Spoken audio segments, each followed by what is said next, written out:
Welcome, everybody. My name is John Stack. I'm Executive Director of the School of International and Public Affairs and Associate Dean of the College of Arts and Sciences.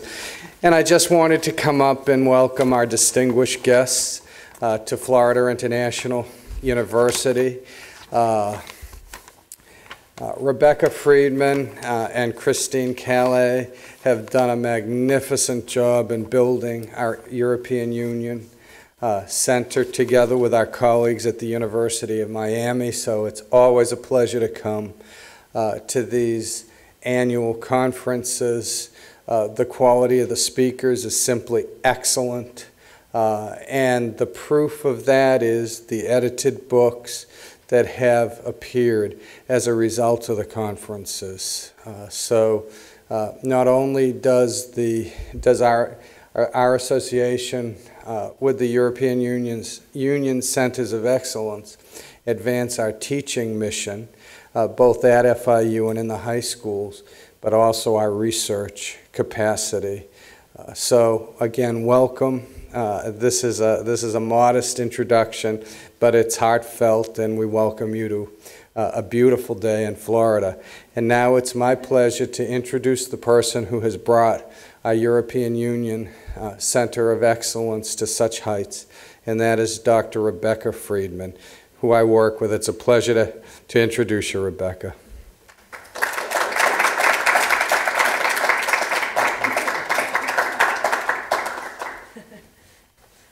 Thank you so much, John, for such a lovely introduction. Before I introduce our distinguished guest today, let me just say a few thank yous. Oh, hi, Marcus. Thank you. You were my first thank you. First of all, thank you to Marcus Teal, who always helps me and sometimes takes the lead on planning all of these events. So you actually were my first thank you, Marcus. Also, I want to thank the Department of Politics and International Relations for supporting this, thank the College of Arts and Sciences, and of course thank the School for International and Public Affairs and John Stack for supporting this event. I also want to thank Christine Calais, who is the one who stays in the office until 10, 11 at night, getting everything done and making sure everything works perfectly. So thank you as always, Christine. We can't do it without you. She gets a round of applause. Thank you. Okay. Let me now introduce our very distinguished speaker, who's going to kick off what I think will be a really productive day tomorrow. I'm going to introduce you, and my French is not great, so I'm doing my best here, which is Valerie Rouxel-Laxton, who is the head of Economic and Financial Affairs for the Delegation of the European Union to the U.S. in Washington, D.C. So we're so honored to have the head of the section here with us today to share her ideas. She is the one we hoped would come, and here she is. So thank you for being here. Valerie is an economist, and as I said, she heads the Economic and Financial Affairs section at the delegation. She's responsible for many things, as I understand it, including for analyzing and reporting on macroeconomic developments in the US and in the EU, and representing, of course, the EU on economic matters in the US. That is no small job to have these days, or really any days. Okay. Before coming to Washington, she worked for the European Commission's Economic Service in Brussels, specializing in international economic issues, forecasting, and European integration. In this capacity, she's written and delivered presentations on a number of economic issues, including the current economic situation, global imbalances, and labor market developments. She holds her PhD in International Economics from the Graduate Institute in Geneva, a Master's of Science degree in Political Science and International Relations from the Political Institute in Lyon in France. She also was so kind to come back. She was here earlier, I have to say this year, helping us in educating our students and our teachers for our annual Euro Challenge event. So she was our keynote speaker there as well. So thank you so much for making the trip yet again. Today she will talk with us about innovation and competitiveness in Europe, and I, for one, am looking forward to it. Thank you so much.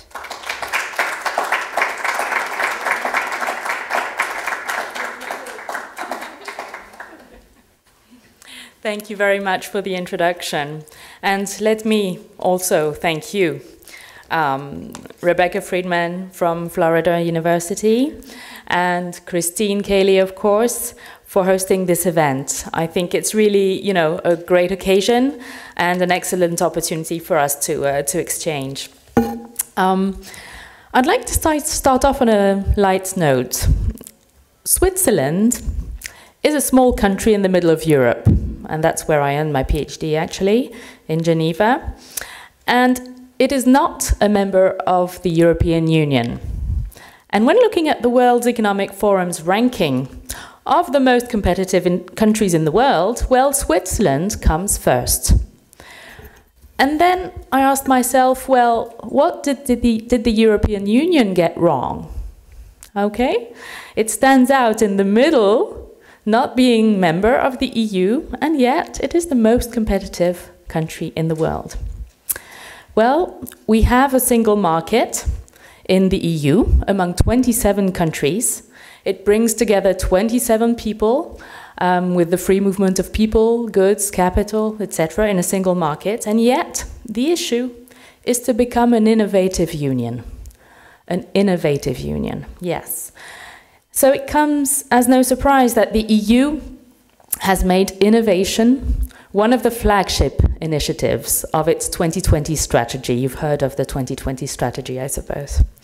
It's part of our policy planning because in a very short period of time, globalized economies have changed the world's economic order, bringing new opportunities, certainly, and also new challenges. So Europe has to compete in this much more complex environment. In order to do so, it has to innovate more. So the issues that will be debated here today and tomorrow are truly at the heart of what Europe and the United States have to imagine for themselves. The future lies ahead in constructing a vision about our future. Where do we want to invest with a 10, 20, 30-year horizon? And not only short-term firefighting, which is taking up a lot of our time. Let me explain what I mean. The US and Europe are still healing from the very deep recession of 2009. And of course, we need to find solutions to our current challenges that are very large, be it the ripples of debt and financial crisis in Europe, or the budget deadlines in the United States. And it is crucial to manage these episodes appropriately. But if we are to build a sounder economy and lay the foundations for the societies we aspire to uphold in the 21st century and beyond, much more is at stake. And we need to think how longer-term sustainable growth can be supported.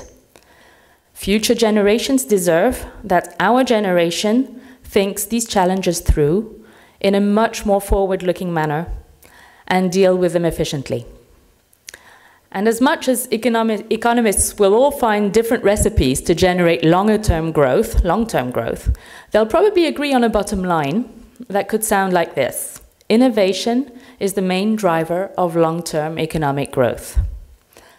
Moreover, investment in research and development and economic growth are positively correlated. And in Europe, countries like Sweden, Finland, Germany, Denmark, but also France, Austria, are well placed and good examples of this correlation. That is to say that R&D, research development, and innovation will help us out of the current recession in the euro area, the current stagnation in Europe, and out of slow growth in the United States. So, what does it take for our generation to do? What are we to do about this? Well, it must require imaginative action by the public sector in a very constrained environment financially, to provide incentives for innovation. And it involves also imagination in terms of our education policies, trade policies as well, in a globalized world, which offer, again, opportunities but challenges too. And in the private sector, it implies making education work and rewarding skills, higher skills, but also specific skills, more specific skills.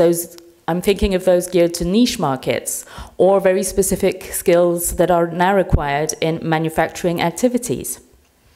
So Europe and the US need to work together on these longer-term perspectives and what kind of future we're building for our societies. All the more so, as we have recently announced the decision to start talking about a transatlantic trade and investment partnership, the TTIP, that's the way we call it.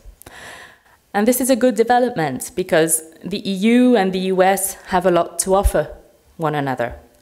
We have skilled workforces, good infrastructure, services, you name it. And it's only through innovation that both sides of the Atlantic will increase competitiveness. By working together, we'll boost our competitiveness, create jobs, and will support economic growth. We're facing common challenges as we are both struggling, as I said, to overcome difficult economic hurdles. Both our economies are going through very large transformations in the aftermath of what has been a rather unique global financial crisis. The damage from this crisis is still being felt, and we struggle to strengthen our financial systems so that this never happens again. And as much as financial innovations had, in a way, encouraged risky behavior in the markets, innovative tools can be put in place and are being put in place in Europe and in the US, and a new, stronger financial architecture is being created and is helping us to heal. And a new and a sounder financial environment is essential for generating the kind of investment and the financing for longer-term projects, and research depends on these longer-term projects. Now, in which fields? Well, fields that we will be definitely needing in the future, in the area of health, because we have aging populations, age-related diseases, modern diseases such as diabetes or obesity, they are common challenges to the EU and the US. Access to secure, affordable supplies of energy, that's another important common issue. We have huge challenges because of our dependence, increasing and growing dependence on information, communications technologies, cybersecurity is a concern, and adapting to climate change is an imperative. While the EU and the US have common economic and social challenges, we're also uniquely placed to take up these challenges together. As world leaders in research and innovation, we are really each other's indispensable partners. And it's up to us to go for the high road to sustainable growth. The EU translated this into a target, because we like working with targets. In the EU, there's a target of 3% of GDP that must be invested in R&D by 2020, by the year 2020. And this means combined public and private investment in R&D. Well, the Union's 500 million people are responsible for about a quarter of the world's expenditure in research, about 30% of high-impact publications, scientific publications, and 30% of patent applications. We win a great proportion of Nobel Prizes, we have renowned centers of excellence, we're producing breakthroughs in basic and applied sciences. I don't know if you've heard of the CERN. This is also a place where that I visited when I was a student and made a great impression on me when, well, CERN scientists discovered the Higgs boson last year. And it was a great breakthrough, you know, for our knowledge of the universe. And you know, it only depends on research excellence that we have in Europe, as well as in the United States. And we have networks of world-class researchers that make really outstanding contributions to resolving leading scientific questions that we still have. And we have leading universities, of course, all around Europe. Sorry, something's flying around me. As you also have leading universities all over the United States. So turning to the private sector, industry in Europe continues to show its willingness to invest in science, research and technology, especially in the face of our continuing economic crisis, actually. EU companies have maintained and continue to maintain their investment in research and innovation because they understand that this is the way to retain a competitive edge. Investment increased by 8.9% in 2011, up from 6% in the previous year. This is the latest data I have. So this increase has also matched US firms, investment by US firms at 9% in 2011. That said, we are not at our target of spending 3% of GDP in R&D by 2020. And businesses invest a lot more in countries such as Japan, South Korea. So we have a lot to do still. However, R&D intensity is progressing in Europe. So Europe is still an attractive place for our partners to come and do research and innovate. And their larger member states are usually the main attractive places in Europe, but Ireland is also an example of this. And it's true on many levels. There's not one yardstick to measure attractiveness in Europe. It's not only because of our capabilities and opportunities for research and innovation that people come and invest in Europe, but it's also, I would say, attractiveness is also a function of different factors like lifestyle, deep, diverse arts and culture, vibrant cities, and many other appealing country-specific characteristics of our diverse 27 member states. So the circulation of knowledge, shared experiences and exchange of ideas between researchers in that community can help, in fine, businesses gain an edge and also boost economic growth. The economic crisis has actually hit R&D investment hard. So as part of the counter-cyclical effort, many of our member states have maintained their investment in R&D funding. Actually, 17 member states have continued to maintain their levels of public funding for R&D. And also private R&D has been resilient in companies to maintain this competitive edge. There exist multiple present and future opportunities within our member states and at EU level. So in addition to actions that are undertaken by the member states, the European level can support innovation and this innovative union that we wish to create. The EU's structural funds, for instance, they support research, technology, development and innovation. And the amounts invested in research and development have more than doubled to around 70 billion euros a year. About 25% of the total of the budget of our structural funds is devoted to research and development. That is, if we compare the beginning of the years 2000 to the period at the end of the years 2000. We have programming periods of 7 years, and if you compare those two programming periods, the amounts devoted to R&D have doubled.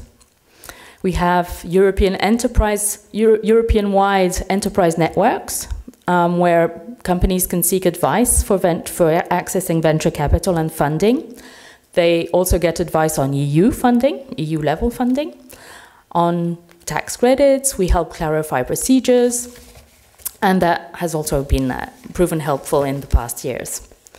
So looking ahead, the Council of the EU recently decided on the level of the European Union's budget for the years 2014 to 2020. That is what our help depends on, an EU budget. The overall budget was subject to cuts, as you might expect. But the only area that received a substantial increase was research and innovation.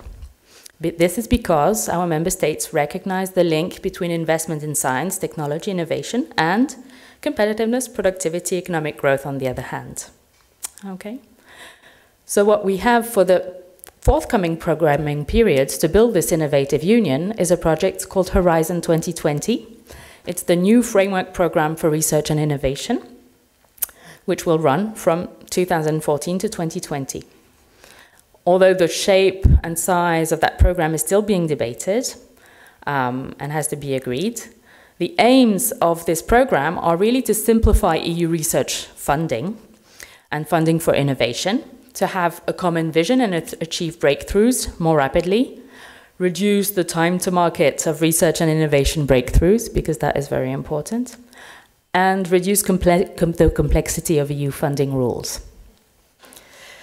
And this is really the financial instrument that we have at EU level, again, to secure Europe's contribution to competitiveness.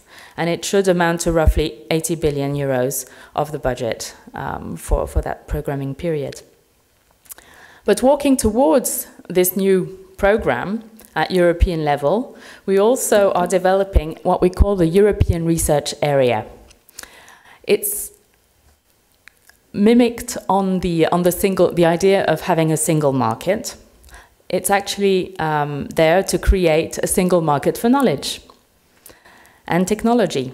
And throughout our area, that is a large area of 27 member states, it will strengthen scientific and technological bases, the competitiveness, the capacity to collectively address global challenges, in particular because it will reinforce the collaboration between our member states. And broadly speaking, the aim is to maximize investment in research, encourage cross-border links, and facilitate the access to scientific knowledge and joint programming of projects. Okay. In addition to that, and in particular because SMEs have been hard hit during this crisis, we have a program which is specific for SMEs. It has a strange acronym. It's called COSME, C-O-S-M-E. Really to help SMEs grow worldwide. There's an internal dimension to it within the single market, but also an international dimension to it. We help SMEs advance their international projects. The main function is to improve access to finance, where it has been impaired during the financial crisis, and enable the absorption of new technologies, really targeted on SMEs. And because also SMEs perform better in the US than in the EU, we have to step up our efforts for our small and medium-sized enterprises. Some parts of the EU perform much better in comparison to the US, namely countries like Denmark, Finland, Belgium, Austria, and Sweden are really, investing a lot in R&D already at the level of SMEs. But others are lagging behind. So these are the countries that we are trying to focus on. So the focus of this specific program for SMEs will also be targeted because we want to develop industrial capabilities in enabling technologies like nanotechnologies, advanced materials, biotech, advanced manufacturing and processing. So all these very specific areas. For that, we will have dedicated financial instruments that will help SMEs finance themselves through equity. We'll provide venture capital for these enterprises, loan guarantees to cover for their loans when they are taking up loans. And all that will be managed by the European Investment Fund in collaboration with national institutions. There'll also be a one-stop shop for SMEs so that they can bring together all the, we bring together all the support organizations so that SMEs come and they obtain information free of charge, guidance, customized advice on EU funding opportunities, because that is always a complex network of information that they need to decipher somehow. Will improve the competitiveness of those SMEs by reducing the administrative burden on them, and will offer advice for internationalizing abroad. First, going abroad within the single market, going in a different country within the 27 area, the area of 27 member states, but also will offer tailor-made information about the business environment in third countries. And I have to add that one of the disadvantages for SMEs in the past that emerged really from our surveys was the cost of patenting. compared to other countries, our cost of patenting was very high. And for SMEs, it was sometimes very difficult to cover for these costs. So this will come down substantially because in December 2012, the member states in the EU agreed to a European patent, which will reduce the cost of a patent from around 36,000 euros to 6,500 euros. So it's really substantial for SMEs, this reduction in costs.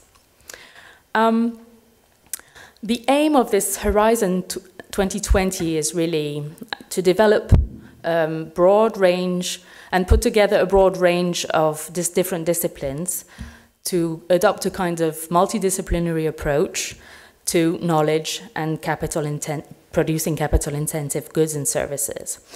And basically that's what both the EU and the US should be very good at. We should really be boosting our engagement with industry, including with SMEs, providing them with access to finance and promoting public and private partnerships so that they can grow, basically. The development of skills and of these key specific technologies will be at the core of this programming period, because this is the way to the future. So it makes sense to think about such challenges at European level, transcending our national level. It also makes sense to think more globally, with our American partners notably. Through this Horizon 2020 strategy, we really want to develop a competitiveness, tackle global problems, and support EU policies. And if we're going to grow our economies in that way, provide quality jobs, and solve some of our global issues, hopefully, there is an imperative for global, or at least cooperation with our key partners.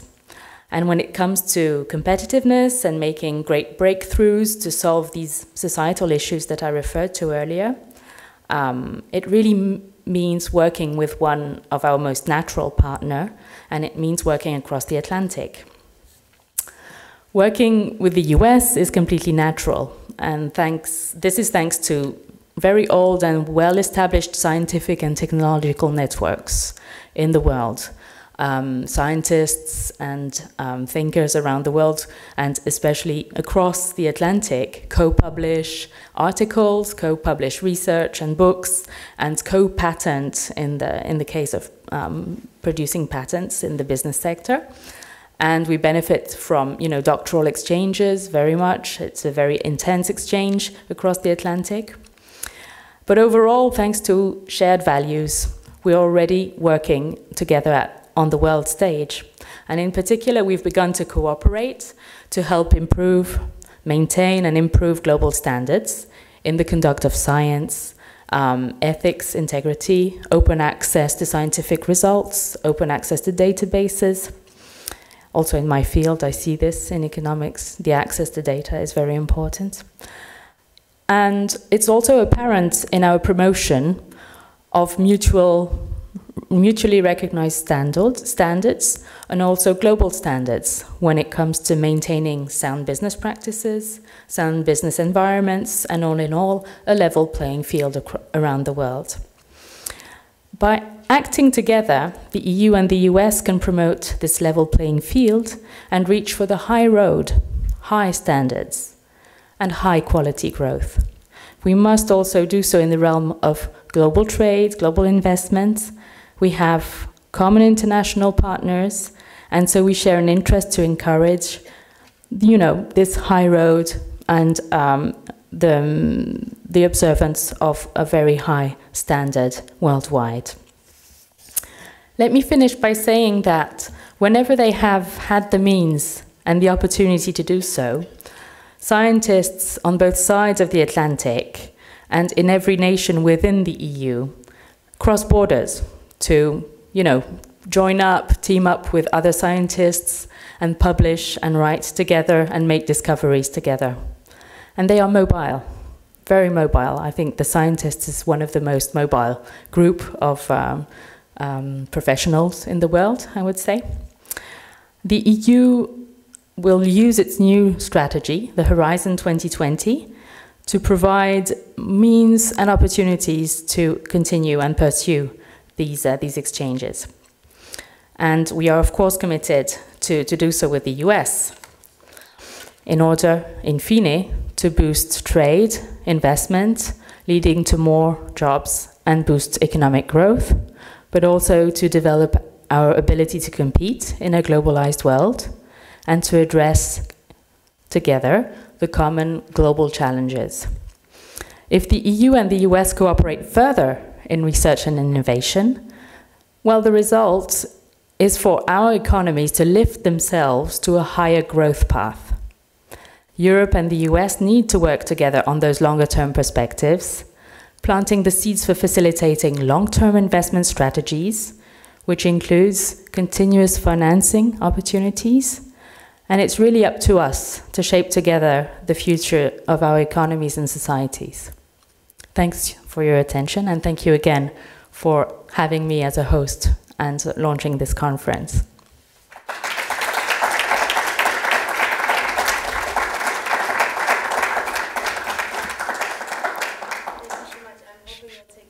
Absolutely, I was going to invite that. Now, I must say I'm not a specialist of research and innovation. I'm an economist, so this is a topic that I don't deal with every day, but I'm happy to share views and thoughts. I'm a bit short, so I take this off so I can see you.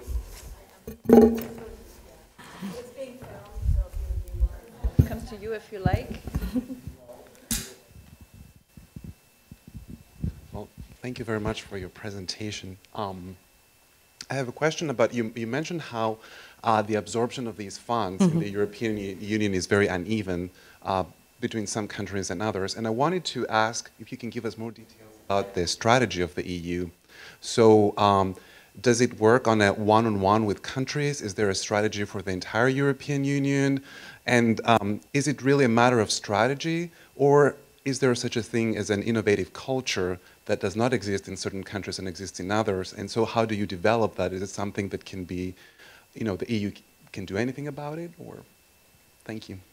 Well, on the second part of your question, this is the whole purpose of having big objectives for a 7-year period.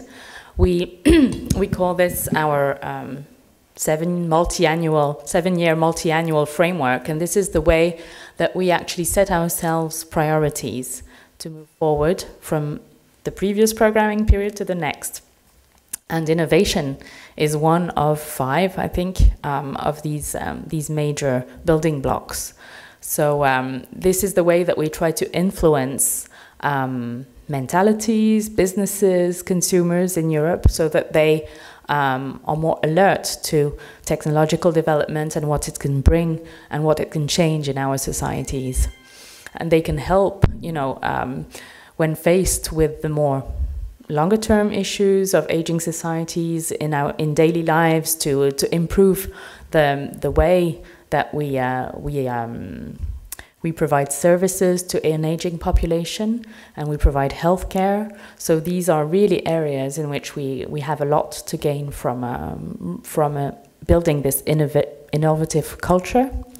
And I think this will just not simply, but it will permeate. If we didn't have that objective at all, well, we'd probably talk less about innovation and technology in the EU. And there are, you know, there's a benchmarking exercise by which we like working with these targets, so we see who's spending more on R&D, etc. But it's also a kind of peer pressure. This has traditionally been the way that the EU functions, with you know, looking at your peers and saying, oh well, I'm not doing so well compared to the EU's average. Maybe I should invest more in this field. And this is also an incentive for our member states to invest in those in the areas that I noted. We were talking about structural funds. Now, the structural funds are a complex animal, but there's a way to influence the structure and prioritize within those funds to try to fund primarily certain developments in the regions, and this is our instrument to make countries or regions rather converge with one another. And this is the whole philosophy behind it. And when you prioritize topics and fields from one programming period to the other, it helps to give a boost to some regions and help this kind of convergence machine, which has been one of our great successes in Europe. You've seen countries develop and converge rapidly after their accession to the EU. In the recent waves of accession, it's blatant that, you know, after accession, there has been a real boost in terms of economic development.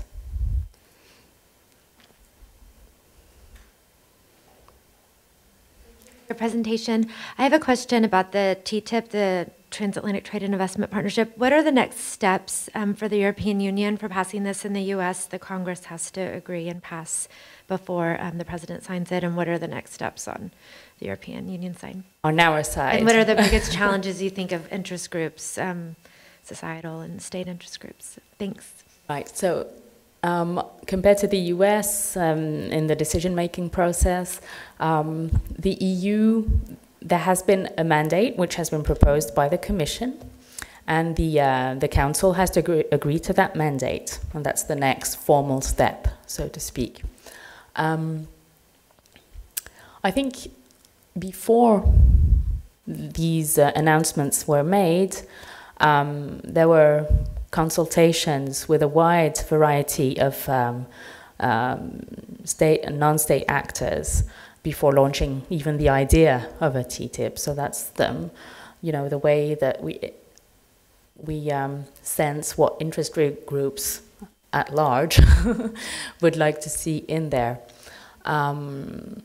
But formally, yeah, now both sides have to go through their formal processes, and then hopefully we are able to launch something by summer this year, and we'll see how it goes, without prejudging of anything, but because these negotiations are always very difficult and can be challenging. So we'll see how this goes moving forward. Mm-hmm.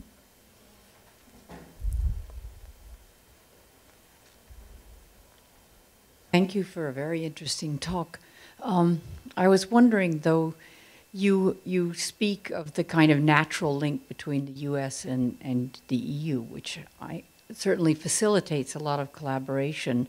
I'd like your thoughts on how innovation and collaboration can work across less easy partners, especially thinking about the emerging the BRICS and other emerging economies. And also, especially since a lot of the emerging economies have large populations that are very poor and for whom high-tech and highly technical scientific solutions are going to have a limited amount of traction for solving their problems. They will have some, but it seems to me that the agendas of some of these emerging economies around innovation and productivity may have some different kind of frames than what we have in the US and EU. So I'd love your thoughts on that. I think I see what you're getting at, but the way I see it is probably by being a bit more optimistic, because I sense that, you know, technological innovation is going to be key for these emerging economies to integrate much faster in this globalized world. You can now do transactions and banking with a cell phone, and that actually facilitates access to our networks, to other opportunities for doing business, not only, you know, with the EU and the US, but also among developing and emerging economies. It goes all ways, and I think I see technology and innovation rather as facilitating the development in those economies as well. So I'd be slightly more positive.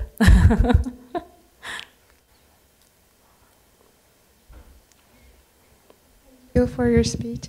I would like to follow up on the TTIP question, because recently at the last State of the Union, the President Obama mentioned about a transatlantic free trade area, and this was actually mentioned in the last December EU summit by Cameron and Merkel.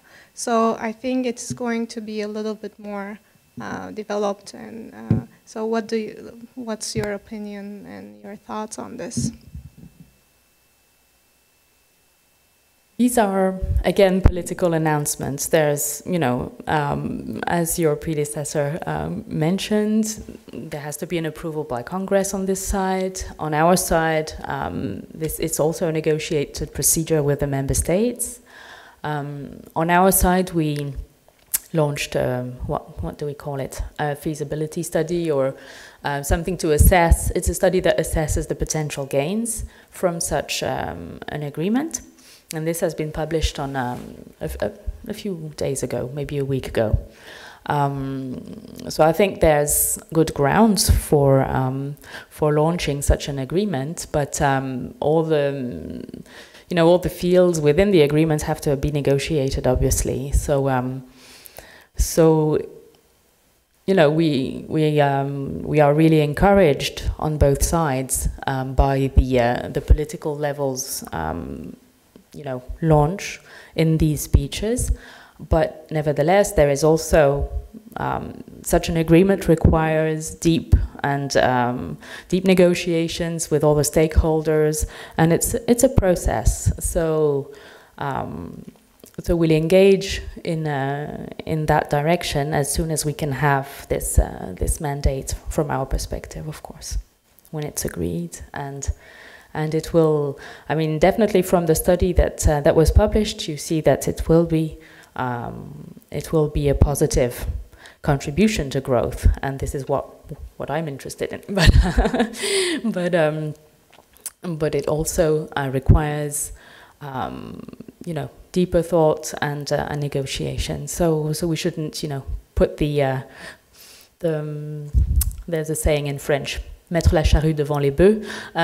We shouldn't preempt what the result might be.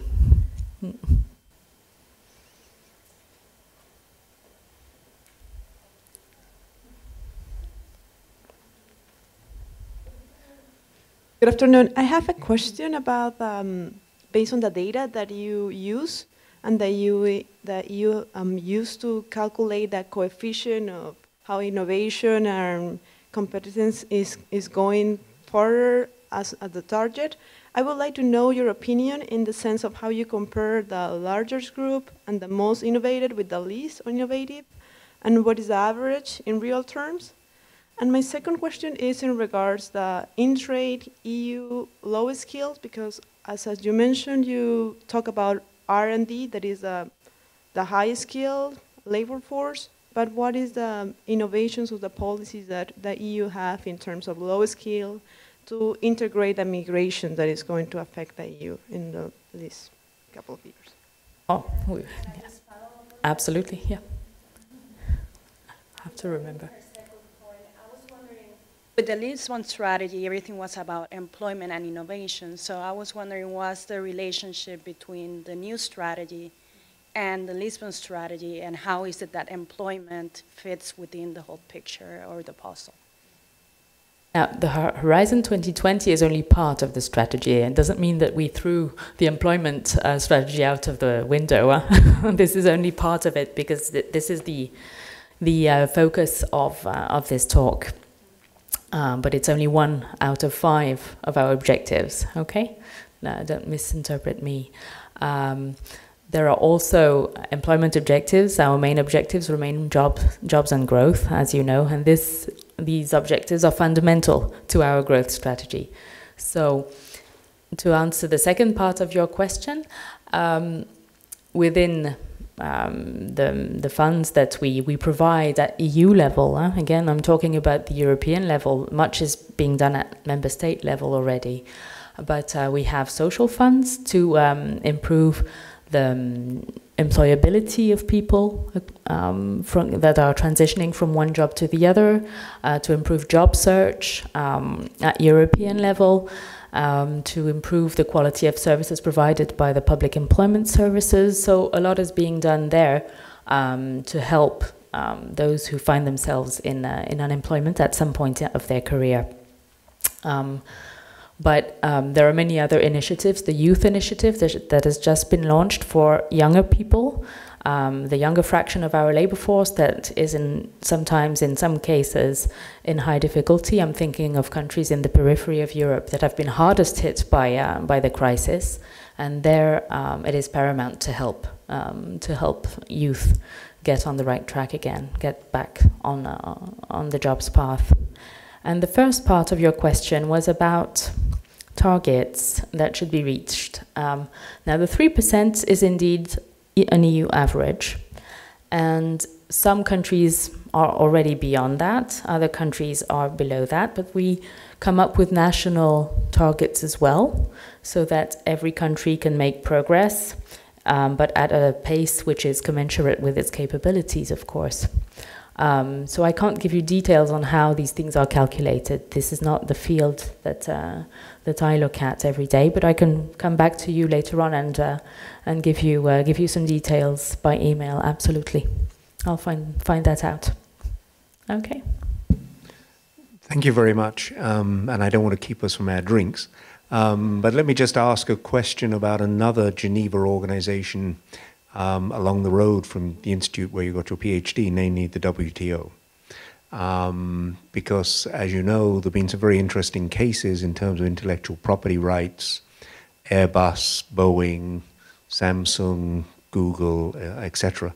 So I'd be very interested in whether you are optimistic about the possibilities of the EU and the US knocking the courts and the lawyers into shape to make all this possible. Thanks for this question. The way I view this issue is the following. In the WTO, indeed, there is a very efficient dispute settlement mechanism, and we should really count on it to solve these cases. We are currently entering in this kind of talk about the TTIP, all right? Not only because multilateral efforts have, been hampered in the past few years, but also because we truly think that it would be beneficial for both sides. When it comes to topics like intellectual property right, etc., I think it's also a good occasion for us, in the context of those talks, but also more broadly, that we talk about these issues and that we see if we share a common view, or at least we are ready to recognize our principles on both sides, and maybe a first step recognize mutually what we are doing, but also a more ambitious goal would be to achieve common ways of thinking about such issues. I would hope for the more ambitious level. We'll see. But as I said, this is really a matter for us to define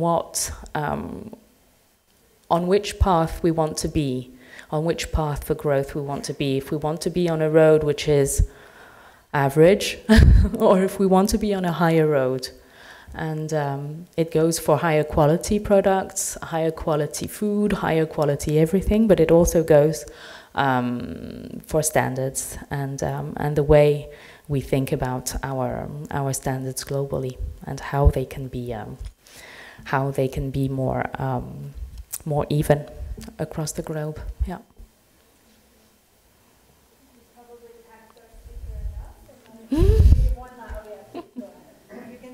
Of course, no problem. No, very briefly, in fact, it's more a consideration than a question. I think that you are here also to present the European Union reality under the framework of the economics and development in order to present European Union to the American reality, and thanks for coming here in Miami. But beside the strong presence of European Union Center of Excellences in many prestigious universities, and then I can see that Miami is the stronger presence because we have two very important universities that are combined in this effort to spread European Union knowledge.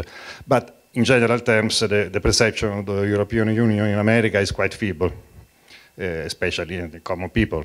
Not of course at the university level or higher level.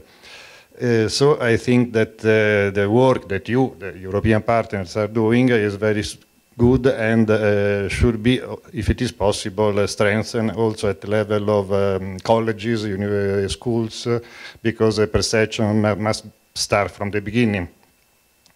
But of course, the delegation is in Washington, and I don't think that you have other delegations spread all over the United States.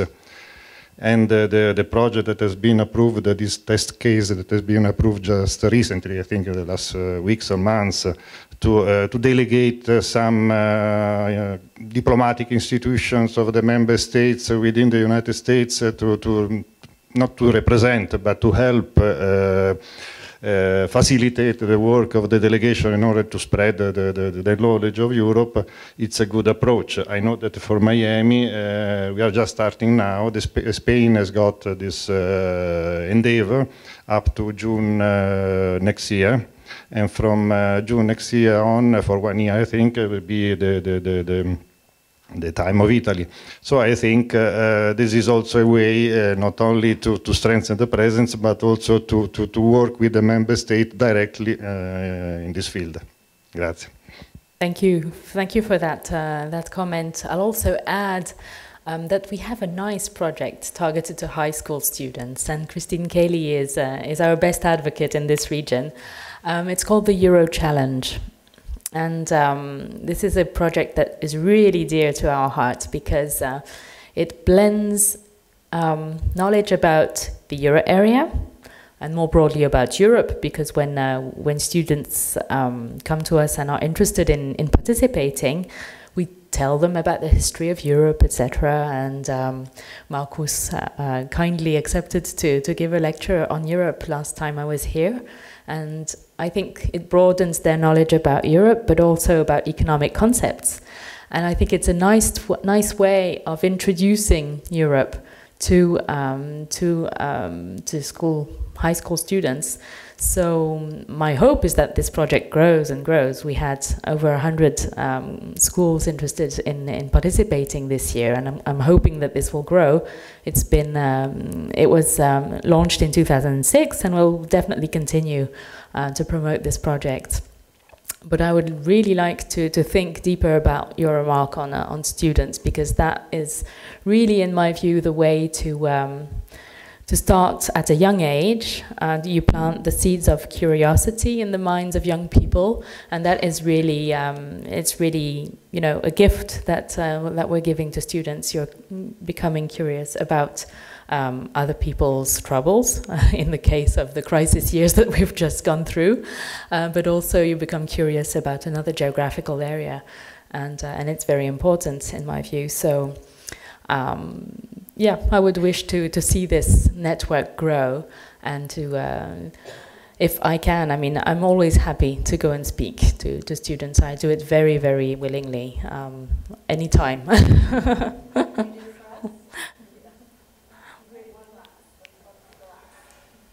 Again, for your speech, I really enjoyed, especially the conclusion when you mentioned that we are here to shape together the future, the successful future of our economies and societies. And I actually would like to address the second part about societies, which is the job of the public sector mainly and social scientists. You mentioned a lot about research and development funds that do invest in high technology, in natural sciences mostly. Will I be correct saying that actually most of these funds support this type of again, high technology and natural sciences, while research in social sciences is underprivileged? Is it left for the country, national, on the national level for countries? Or don't know the cases. I think you are right. I think you are right. In this programming period, we really focus, and the aim is really to focus on innovation. So we do a lot to fund projects in natural sciences, technology, IT, and this is true. I must say. I must say that I'm not sure I have the whole set of information there, because I really focused on innovation and projects that are targeted towards innovation. So I have a slight bias here. Social sciences. Well, I come from a background in social sciences, and I do think that it's important in shaping our societies, and I think we're quite good at it in Europe. We're quite good at teaching social sciences, economics, political science, and we create people who know how to think about societies. And these are the people who then take up jobs in the public sector, as you mentioned. But there needs to be a good blend, a good balance between those two. And I think your question relates to that. It gives me food for thought. Thank you for the question. I don't have a definite answer for you there. I think it was a very good comment.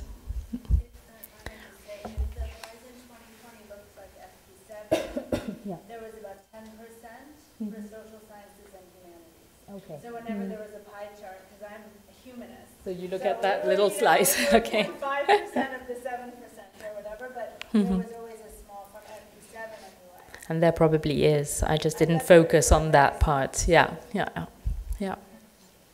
Thank you.